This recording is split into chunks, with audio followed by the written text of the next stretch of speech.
Hii ni Kwaresma na leo ni siku ya 32 katika mafungo yetu ya Kwaresma. Alhamisi ijayo kama leo tutakuwa tukihitimisha kwa ibada ya chakula cha Bwana. Wapendwa mabibi na mabwana, ninawakaribisha ninyi mliopata neema ya kuwepo hapa, lakini wale wanaoabudu nasi masafa ya mbali, mahali duniani kote, tumsifu Yesu Kristo. Mada inayotuongoza katika Kwaresma hii ya mwaka huu ni kutoka misimu mpaka kusudi. Kutoka misimu mpaka kusudi. From seasons to reason. From seasons to reason. Neno kuu linalotuongoza ni kutoka kitabu cha Mhubiri mlango wa 3 na mstari wa 1. Biblia inasema, kwa kila jambo kuna majira yake na wakati kwa kila kusudi chini ya mbingu. Lakini katika kitabu cha Matendo ya Mitume mlango wa 3 mstari wa 19, Biblia inasema, tubuni basi mrejee ili dhambi zenu zifutwe, zipate kuja nyakati za kuburudishwa kwa kuwapo kwake Bwana.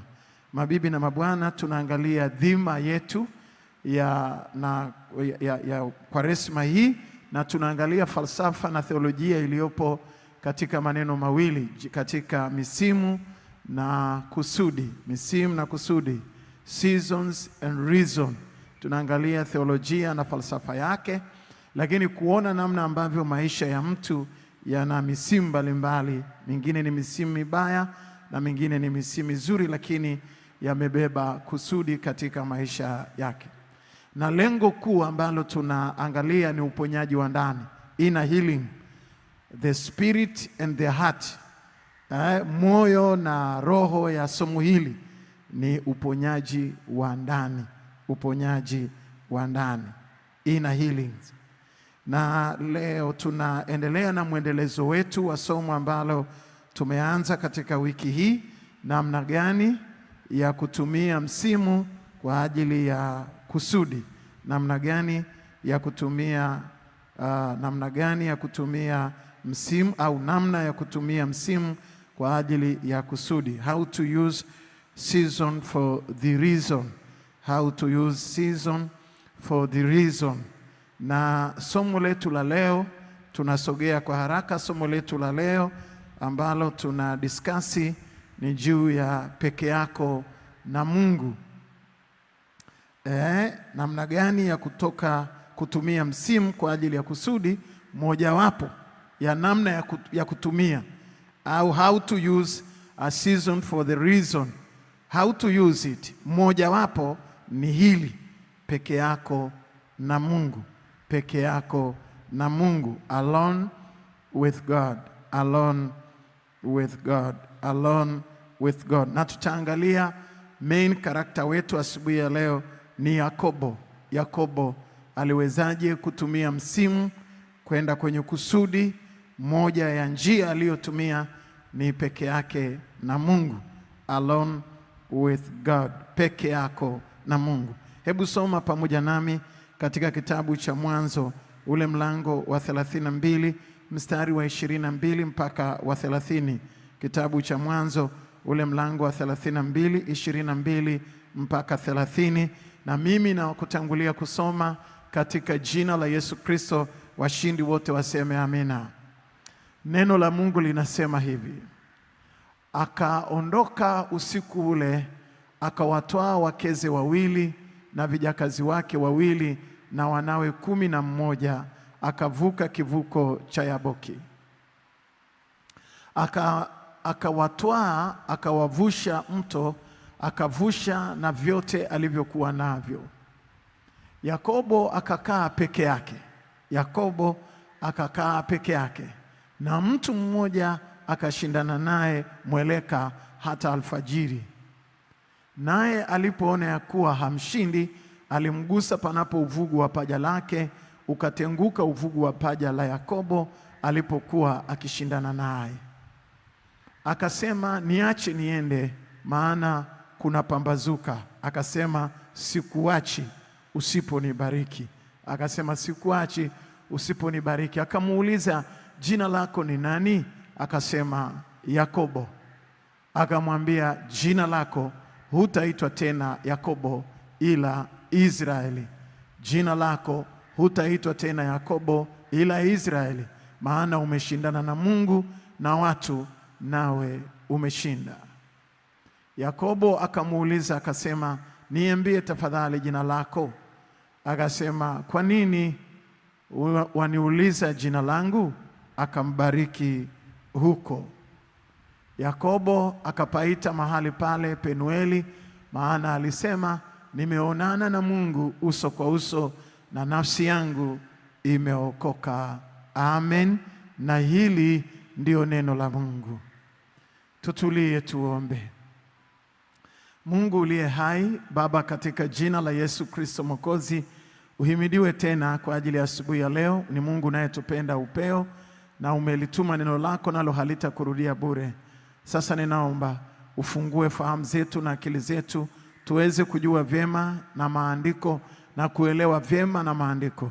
Tunasimama kinyume na roho la bumbuazi na wazimu na ujinga na uzito wa kila namna. Sasa utubariki na neema yako, na ubariki watoto wako wote kwa majina yao. Tubariki ya Mungu Mwenyezi sasa na daima, kwa jina la Baba na Mwana na Roho Mtakatifu. Amen. Wapendwa mabibi na mabwana, asubuhi ya leo ninawakaribisha katika darasa la dakika 40. Asubuhi ya leo darasa la dakika 40, namna gani ya kutumia msimu kwa ajili ya kusudi. How to use a season for the reason. How to use season for the reason. Na somo letu ambalo tunasimama nalo asubuhi ya leo, peke yako na Mungu. Moja ya namna gani ya kutumia msimu kwa ajili ya kusudi. Hii kanuni ninayofundisha leo ni ya msingi sana, na ningeomba utulize akili yako uweze kuelewa na maandiko sawa sawa. Peke yako na Mungu, alone with God. Na tutaangalia main character wetu hapa asubuhi ya leo ni Yakobo. Peke yako na Mungu, peke yako na Mungu, alone with God, na main character wetu hapa asubuhi ni Yakobo. Kile ambacho ninataka kuzungumza asubuhi ya leo kabla sijaendelea mbele, ni kwa sababu ya muda wangu haunitoshi kabisa. Kwa hiyo siwezi kufanya revision hata ya neno moja. Wale ambao mmejoin us this morning, nitaomba muangalie kwenye library yetu ya YouTube na mtapata hadidu rejea. Na sasa ninakwenda kwenye hoja za kitheolojia. Hoja za kitheolojia na kifalsafa katika maudhui na muktadha wa somo ambalo tumesoma asubuhi ya leo. Hoja ya kwanza.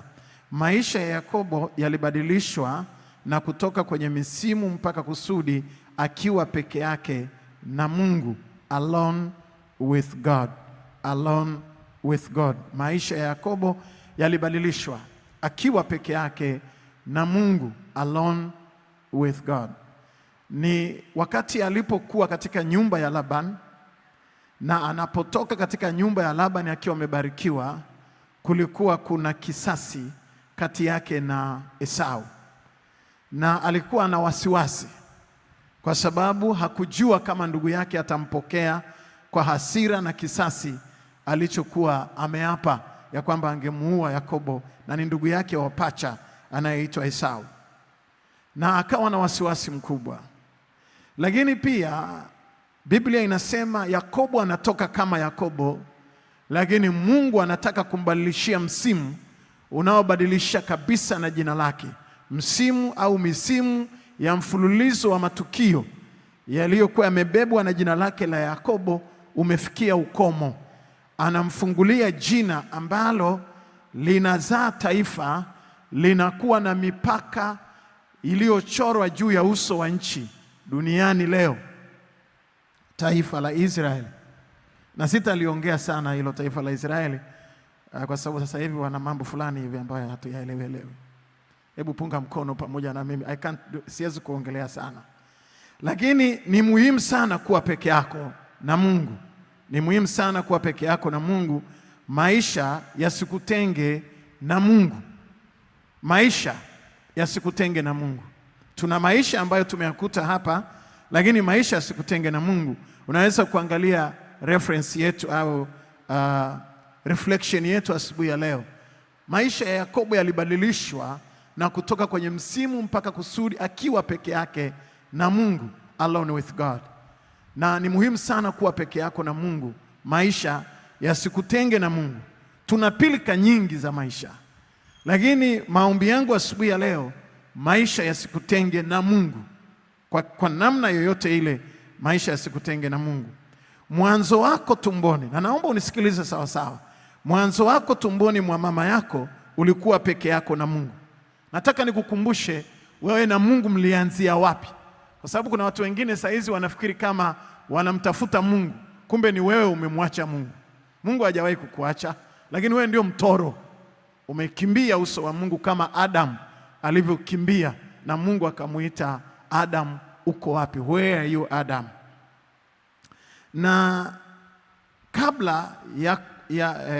kabla ya mama yako kukujua sura yako, wala hajajua jinsia yako. Pengine leo kuna sayansi, naenda kumulika na kamera kujua jinsia ya mtoto. It is okay, mmeendelea kwa sababu mna smartphone. Kabla mama yako hajakujua, sisi tuliozaliwa miaka hiyo before computer, kabla mama yako hajakujua hata ni wa jinsia gani, na wala hajakujua kwa sura, wala hajakuona kama unafanana na baba yako au unafanana naye, Mungu alikuona sura yako. Sura yako Mungu aliiona, na kabla ya hapo ulikuwa na Mungu peke yako. Ulikuwa peke yako na Mungu, alone with God. Alone with God. Ulikuwa peke yako na Mungu. Wakati mwingine mnasema mama anajua mtoto sana, na kwa kweli mama anajua mtoto, na tumeaminishwa wote kwamba baba yetu ni fulani, unaitwa jina kwa sababu umeaminishwa na imani ya mama, lakini kwamba ni kweli baba huyo ndiye anajua mwenyewe Mungu na mama mzazi. Tumsifu Yesu Kristo. Lakini kwa habari ya mama kujua mtoto aliyeko tumboni na kumuona, kabla hajamuona na kumjua, Mungu alimuona kwanza, na alikuwa peke yake na Mungu. Na wewe ulikuwa peke yako na Mungu.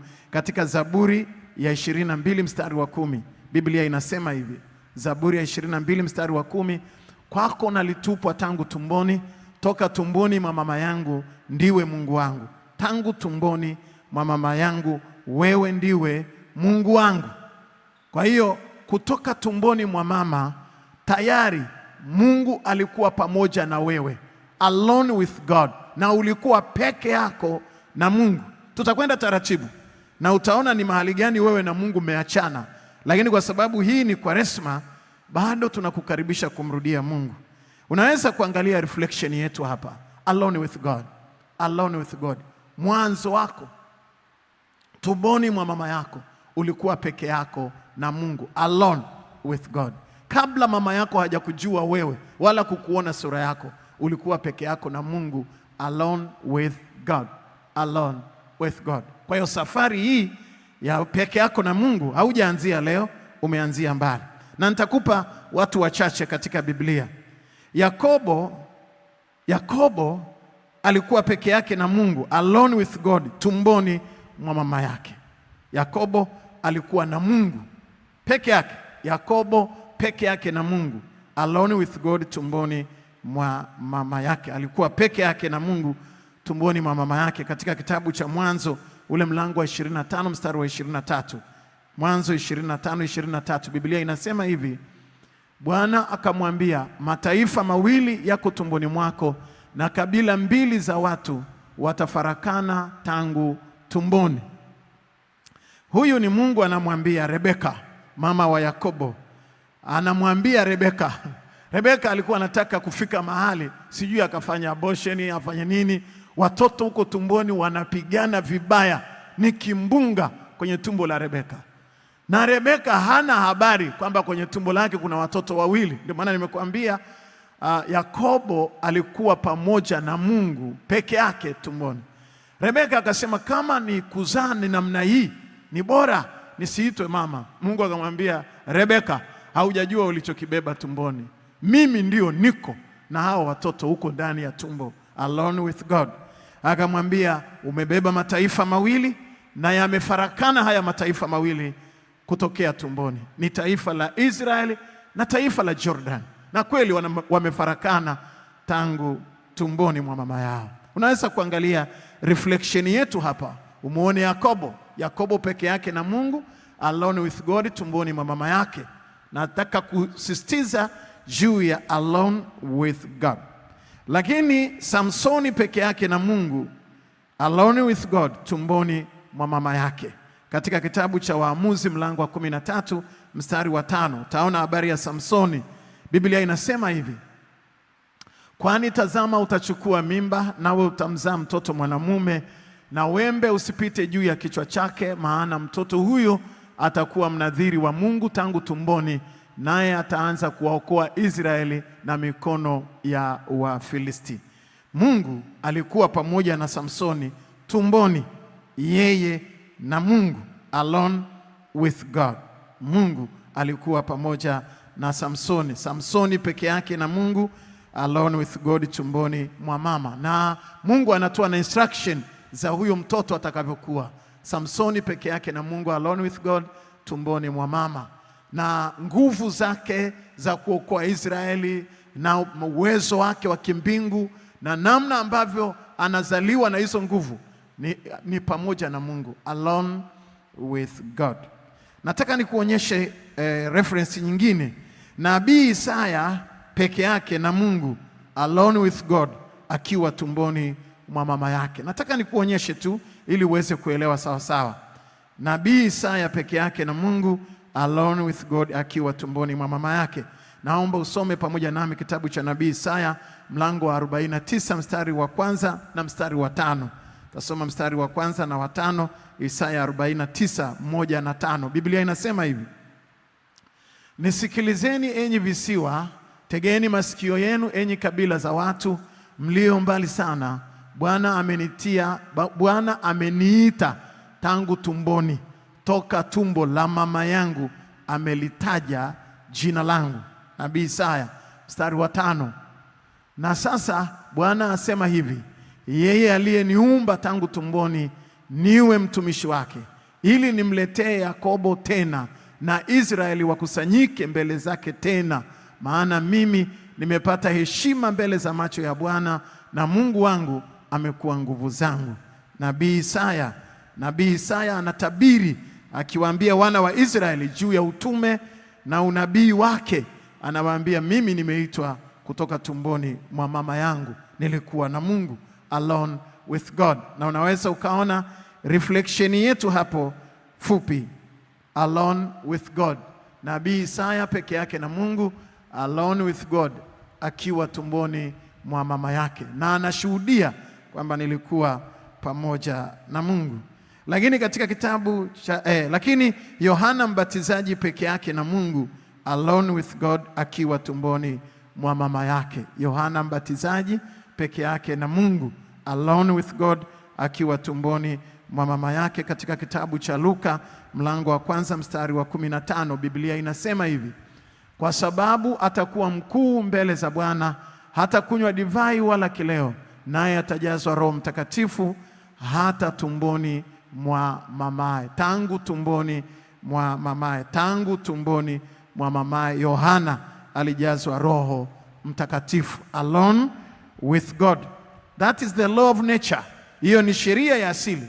Na angalia Yohana Mbatizaji leo alipokuwa pamoja na Mungu tumboni, alone with God, na wakati huo na sasa amebeba utume wa kubatiza watu, ubatizo wa toba katika mto Jordan. Uwe na hakika, kwa haya niliyosoma tu ni machache, ningeweza kusoma mistari mingi tu katika Biblia, lakini uwe na hakika ulikuwa peke yako na Mungu, alone with God, kabla ya maisha haya. Kwa sasa unahitaji kuwa peke yako na Mungu, alone with God. Ulikuwa pamoja na Mungu kabla ya maisha haya. Pia nataka nikuhakikishie, kama nilivyo mchungaji na kuhani, pia baada ya maisha haya ukifikia wakati ukafa, utakuwa peke yako na Mungu, alone with God. Hakuna namna ambavyo unaweza ukafikiri unaondoka kwenye maisha ya kuwa pamoja na Mungu. Your company is there always. Hapa katikati kwenye maisha hapa duniani unaweza ukadanganywa na dhambi ukaishi na dhambi badala ya kuishi na Mungu. Na hii ni Kwaresma ya toba. Lakini nataka nikuambie kabisa, uwe na hakika ulikuwa peke yako na Mungu, alone with God, kabla ya maisha haya. Kwa sasa unahitaji kuwa peke yako na Mungu, alone with God. Pia ukikataa, hata kama ukiachana na Mungu saizi kwa kiburi chako, lakini pia baada ya maisha haya ukifa, utakuwa peke yako na Mungu, alone with God. Mortuary, alone with God. Saa roho inakutoka, alone with God. Mortuary, alone with God. Kwenye jeneza, alone with God. Kaburini, alone with God. Na baada ya hapo milele, alone with God. Mungu ni wa Alfa na Omega. Alianza na wewe ukiwa tumboni na atamalizana na wewe baadaye. Tumsifu Yesu Kristo. Hayo makofi hayatoshi, ungempigia Bwana makofi mengi. Unajua watu wengi hawaelewi. Watu wengi hawaelewi kwa sababu maisha ya hapa duniani yanamdanganya mwanadamu kwamba ya nini bwana? Nataka nikuhakishie, hauna mahali pengine pa kwenda, alone with God. Unaweza kuangalia reflection yetu hapa, mtu akiwa amekata moto, yaani ukafa ghafla, unakutana na Mungu. Sasa mtahojiana kama ni mbinguni, amina, kama ni jehanamu, lakini pale huku akikuita marehemu, rest in peace, alone with God. Na kwenda pamoja na Mungu, kukuchukua Mungu mawinguni au popote huko kunakoitwa peponi, ambako na mwizi na Yesu aliwasili siku moja huko peponi. Alone with God. Jangili alipotubu pale msalabani, yale unayofanya ukiwa duniani, toba, maombi, alone with God, ukiwa kwenye pango. Yule jamaa yuko kwenye pango la maombi, Mlima Duluti bila shaka hapa yuko hapo kwenye pango la maombi, private prayer, na anatengeneza safari yake ya alone with God. Hawa ndio watakao kwenda pamoja na Mungu. Nafasi isingenitosha. Mtu mmoja ambaye hakufa, mwanadamu wa kwanza ambaye hakuonja mauti ni nani? Who is that person? Nyewe wa theolojia na wahubiri nao wahubiria kila siku. Ni nani mwanadamu wa kwanza ambaye hakuonja mauti duniani? Who is that? Naam? Wengine Elijah, wengine Henoko. Lakini mwanadamu wa kwanza ambaye hakuonja mauti ni Henoko. Kwa nini? Alone with God. Biblia inasema alikuwa na mahusiano na Mungu, akaishi pamoja na Mungu. Henoko akaondoka pamoja na Mungu. Nafasi haitoshi, nitazungumza huko mbele juu ya the power, hiyo nguvu ya alone with God, hiyo nguvu ya peke yako na Mungu, namna ambavyo Elia naye alikuwa peke yake na Mungu, na kwa kweli hakuonja mauti, alinyakuli. Mungu aliona ni kupoteza muda, yani kupoteza muda wa kuja kuhangaika naye. Lakini pia alone with God, mtu aliyetembea pia na Mungu sana ni Musa.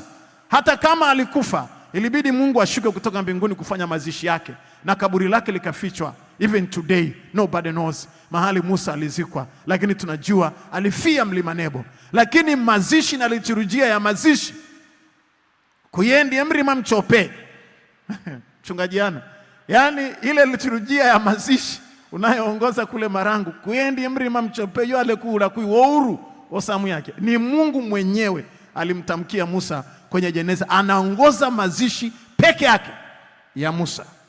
Kwa sababu gani? Alone with God. Alone with God. Mabibi na mabwana, ikumbukwe hapa duniani ukipatwa na shida, nisikilize sawa sawa, ukipatwa na shida kubwa ya kutengwa na familia yako, ikiwa ni kesi na ukalazimika kwenda magereza, utakuwa peke yako na Mungu, alone with God. Kuna mtu anakuambia I love you, I can't, siwezi kuishi bila wewe, natapeliana tu. Hello? Hebu punga mkono wako pamoja na mimi. Ndio, natapeliana tu. Hizo ni lugha za mahaba, ni uwe. Siwezi kuishi peke yako. Ukipata kesi anaweza kwenda kukaa nawe magereza. Huyo mpenzi wako, sijui sweetie, sijui hani, mnatapeliana vibaya. Wengine mnatapeliana mkishazima taa, wengine mnatapeliana mkiwa mmewasha taa, vyovyote vile. Lakini nataka nikuambie, hakuna mtu anayekupenda anayeweza kwenda na wewe ukipata tatizo kubwa la magereza tu. Magereza ya kawaida hapa Segerea, sijui Maweni, Tanga, sijui wapi, sijui wapi. Nobody. Hakuna mtoto wa kike wala wa kiume, hakuna mke wala mume, hakuna mtu anayekupenda, hakuna hata waumini wanaokupenda. Yani kama mchungaji Kimaro naenda magereza, sema watu wote wa Morning Glory tunaenda kwa gereza moja tu tunaabudu pale magereza. Never. Mnanitapeli tu, mnanipenda lakini mna upeo. Kuna mahali penu mtaishia, lakini Mungu ataenda pamoja nami. Oh my God, ungempigia Bwana makofi mengi ya shangwe. Haleluya. Unasemaje? Yusufu alikuwa peke yake, alone with God, magereza.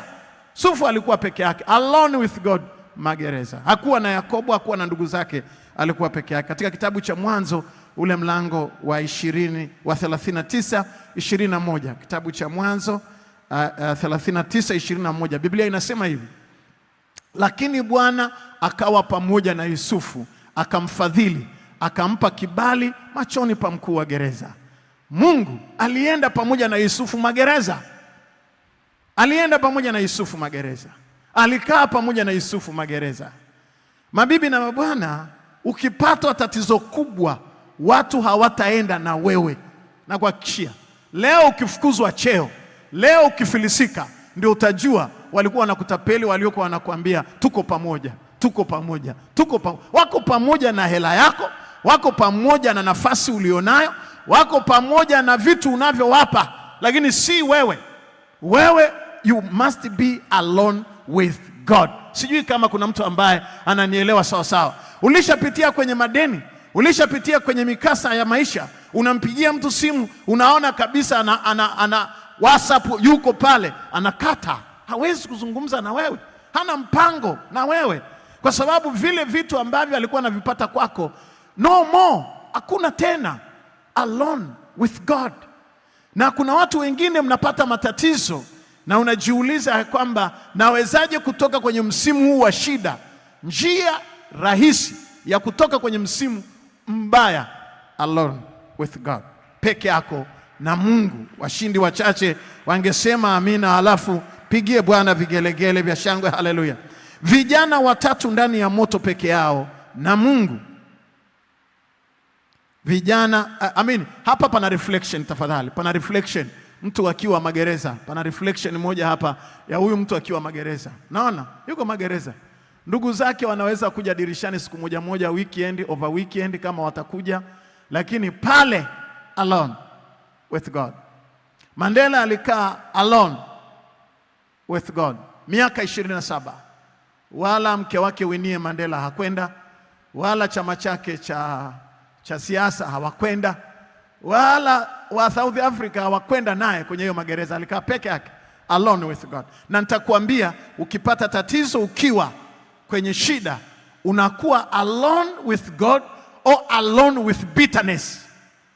Nitazungumza baadaye kidogo, kwa sababu kuna watu ambao wakipata tatizo, unaacha kuwa alone na Mungu, unakuwa alone na kisasi, unakuwa hui peke yako na Mungu, unakuwa peke yako na ghadhabu, unakuwa peke yako na lawama, unakuwa peke yako na shutuma, unakuwa peke yako na chuki. That is the problem.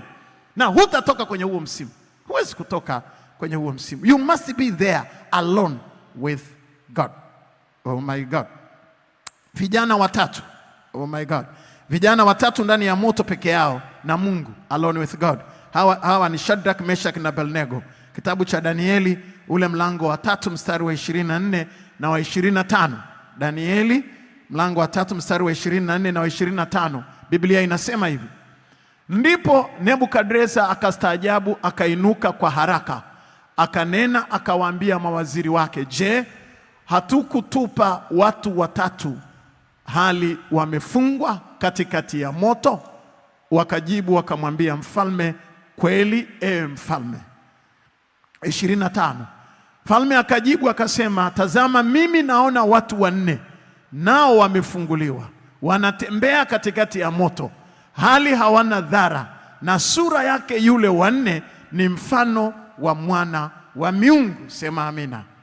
Walitupwa hawa vijana kwenye moto unaowaka, kwenye tanuru ya moto, lakini wakiwa kule hawakuwa peke yao na manunguniko. Najua unaweza ukatupwa mahali ukawa peke yako na manunguniko, ukawa peke yako na chuki.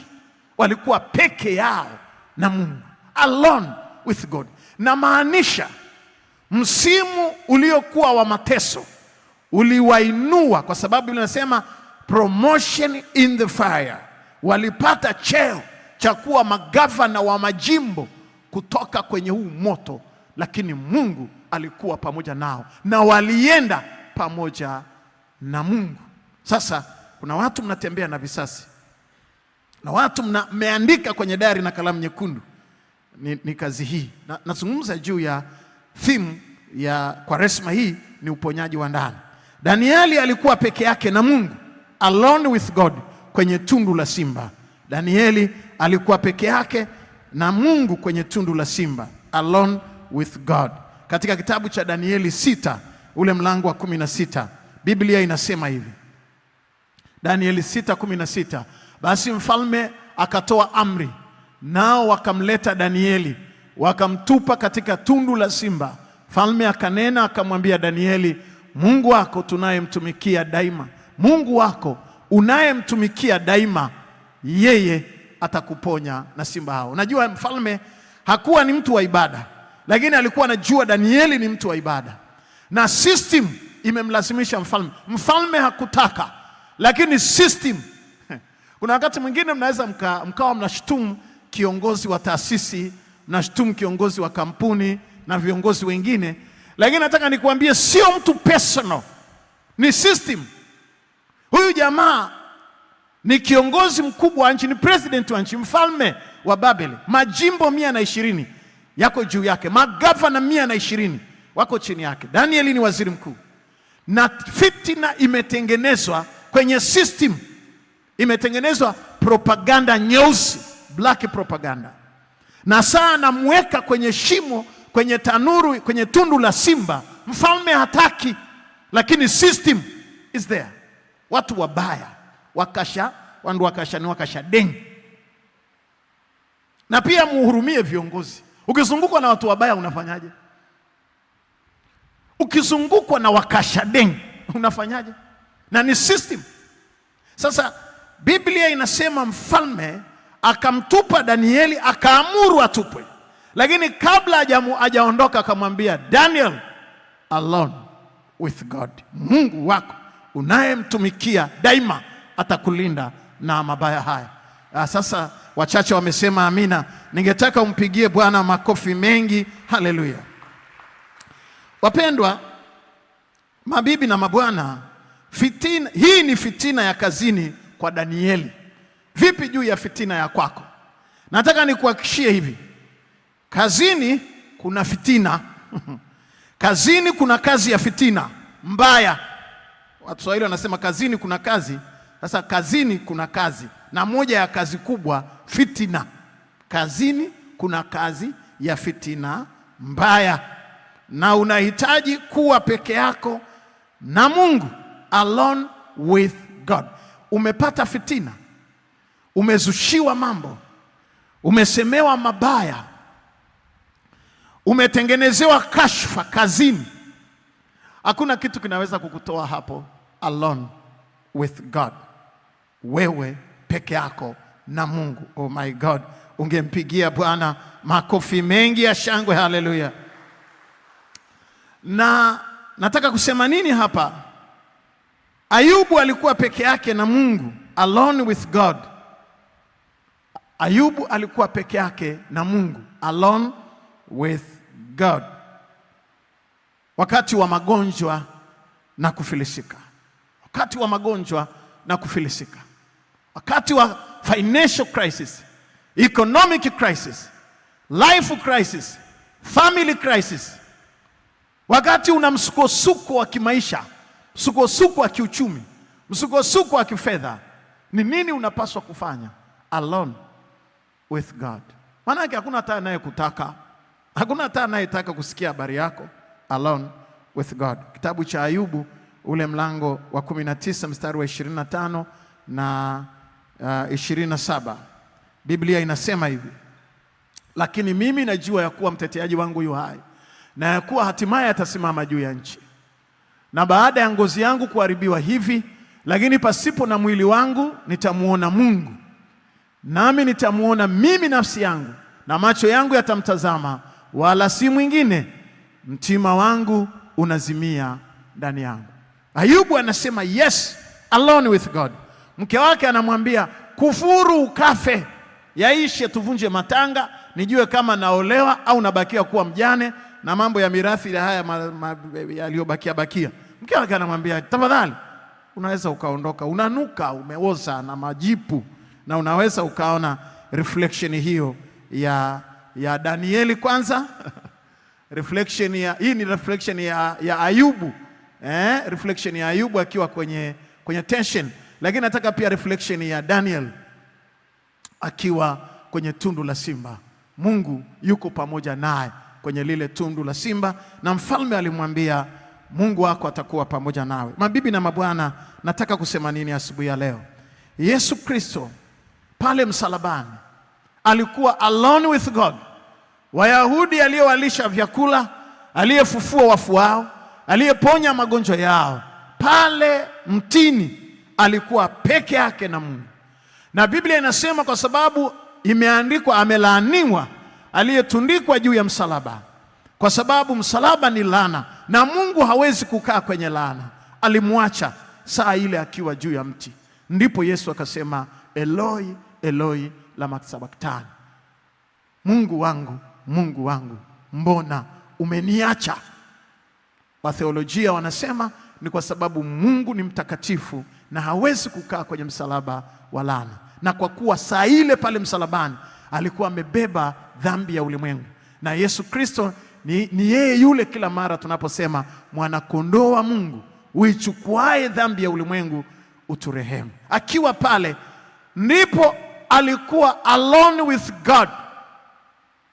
Hakuwa peke yake na hasira ya Wayahudi, hakuwa peke yake na chuki kwa Petro aliyemsaliti mara 3, aliyemkana mara 3. Hakuwa peke yake na kinyongo. Unajua kuna mtu anasevu mtu kwenye moyo, anakuwa naye peke yake. Angeweza kuwa peke yake na Yuda, lakini hakuwa peke yake na Yuda, alikuwa peke yake na Mungu. Na wakati mwingine akaona hawa Wayahudi wasije wakanizingua nikaachana na Mungu juu ya huu mti. Biblia inasema akiwa pale mtini akasema, Baba uwasamehe maana hawajui walitendalo. Akatoa kwenye moyo wale watu. Unajua kuna wakati mwingine mijitu inakufanyia mabaya mpaka inang'ang'ania kwenye moyo. Hivi umeshakutana na mtu mbaya akakufanyia kitu, ameingia mzima mzima, ukiamka asubuhi hili hapa, ukilala hili hapa, na lisura lake hili hapa. Hebu punga mkono pamoja na mimi. Kuna mtu nkashadeng, mtu mbaya anaweza kufanya ubaya kwenye maisha yako. Ukilala huyo hapa, ukiamka huyo hapa, ukienda kazini huyo hapa. Na Yesu alijua hawa wabaya walioniweka juu ya huu mti, nikisubutu kuwaweka kwenye moyo wangu, safari yangu inaishia hapa.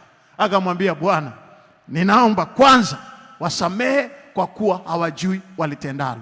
Pili, roho yangu ninaiweka mikononi mwako, alone with God. Akainama akaisalimu roho yake. Washindi wachache wangempigia Jehova. Sasa kuna watu wanakufa good luck, wanakufa wakiapiza huko. Mimi si ndio kazi yangu nazikaga? Mimi si ndio, nani anaonaga maiti kuliko mimi? Yaani watu wanakufa wanaapiza mpaka unakuta saa nyingine maiti imeachama mdomo. Na kuna Waswahili wanasema kuna wakati mwingine wakati wa kuaga unapita Waswahili, sio mimi nimesema, Waswahili. Najua mimi pia niko hapa Kijitonyama kwa Alimaua na kwa Mtogole na Tandale. Waswahili anasema kuna wakati mwingine kama ulikuwa na ugomvi wa marehemu, kuna marehemu wengine wanakufa na ugomvi kiasi kwamba ukipita kwenye jeneza anapanua mdomo. Unasikia tu marehemu mdomo unafunguka ghafla. Kwa nini? Alikuwa anataka, kuna maneno amekufa akiwa anasema.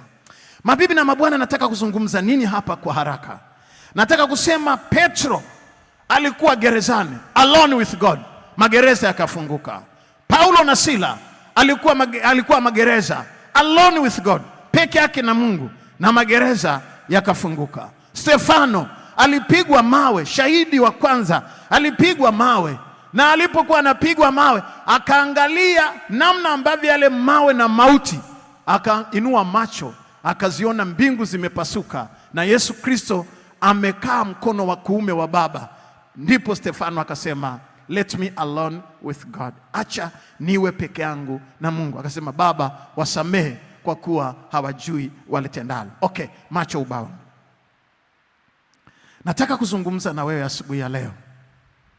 Asubuhi hii ya Kwaresma, siku hii ya 32 ya mafungo ya Kwaresma ya mwaka huu. Usiwe peke yako na chuki. Kuna watu wako peke yao na chuki. Una chuki. Una chuki. Peke yako na chuki. Hata ninapokuaga asubuhi ya leo, ukiingia kwenye gari yako peke yako na chuki. Usiwe peke yako na chuki. Usiwe peke yako na hasira. Nimetamka hawa watu waliofungwa magereza, na ningetaka hata kuzungumza na ndugu zetu wachache walioko magereza asubuhi ya leo, ya kwamba huko makosa watakayofanya ambayo hayo sasa ni wao na Mungu. Makosa watakayofanya ni kuishi magereza, badala ya kukaa peke yao na Mungu, wakakaa peke yao na chuki, peke yao na uchungu, peke yao na hasira, peke yao na kisasi. Haya ni mauti ya pili. Nataka nikuhakishie, hawa niliosoma, Daniel, Petro, Paulo na Sila. Yesu mwenyewe aliwahi kuwekwa sero kwa masaa machache kwa Pilato, lakini Danieli, hawa vijana wanne hawakufanya dhambi kwenye society. Hawakuwa na makosa. Ndio maana nasema hata huko magereza walio wengi hawana makosa. Haki yao na kweli yao na mikono yao safi, walio wengi ndio wamewekwa huko magereza, na kwa sababu ya haki yao, si kwa sababu ya dhambi. Kama kuna waliofanya dhambi wachache according to the Bible, hawa ninao wasoma hapa walienda magereza wakiwa hawana dhambi yoyote. Lakini uchungu ule ambao mtu mwenye haki ametendewa, anaweza akawa na sonona kwenye moyo wake kubwa sana. Na haya ndio makosa ambayo wakati mwingine unaweza ukafanya. Usiwe peke yako na chuki. Usiwe peke yako na hasira. Yaani tunataka uwe peke yako na Mungu, alone with God. Peke yako na hasira. Peke yako na hasira. Peke yako na kinyongo. Yaani mtu anasema, mimi kwa haya niliyotendewa, mimi kwenye hii taasisi, mimi. Peke yako na kinyongo. Peke yako na kisasi. Peke yako na kisasi. Alone with revenge. Peke yako na kisasi. Utamuonaje Mungu? Mungu atakupiganiaje? Kuna mtu una kisasi hapa, unakuja kwenye hii madhabahu kila siku kuomba, na uko peke yako na kisasi. Hauko peke yako na Mungu. Usiwe peke yako na uadui. Uadui. Alone with the enemy. Uadui uliovunja moyo wako, na umekaa peke yako na dhambi, peke yako na uasi. Alone with sin. Peke yako na dhambi, peke yako na uasi. Na hili nazungumza baadhi ya vijana tunaowalea leo kwenye malezi, maisha yetu, wanapokuwa peke yao. Kimwacha peke yake kwa faragha tu, ashaenda kwenye smartphone, ameshaenda kwenye mapicha ya ngono, kwenye mapornography, matakataka. Alone with dhambi, alone with pornography. Ukiwa peke yako, unakuwa peke yako na nani? Lakini nazungumza juu ya kuwa peke yako na Mungu. Usiwe peke yako na uasi. Usiwe peke yako na uasi. Usiwe peke yako na ukatili. Na mtu akiwa peke yake anafanya ukatili kwa wenzake kimya, anatumia tu hivyo internet, na yuko under carpet. Huwezi kumdiscover ndio muuaji, ndio mtaabishaji kwenye taasisi na kwenye kampuni. Usiwe peke yako na ugaidi. Uwe peke yako na Mungu. Usiwe peke yako na tamaa ya mali. Na mtu akiwa yuko peke yake na tamaa ya mali, tamaa ya fedha, tamaa ya vitu. Mwingine yuko peke yake na rushwa. Rushwa. Pengine mwingine yuko peke yake na dhuluma, peke yake na wizi, peke yake na unyang'anyi. Yuko peke yake. Peke yake na hila. Peke yake na zinaa. Hapa inabidi niweke mapozi kidogo. peke yake na mchepuko. Nobody knows. Peke yake na zinaa.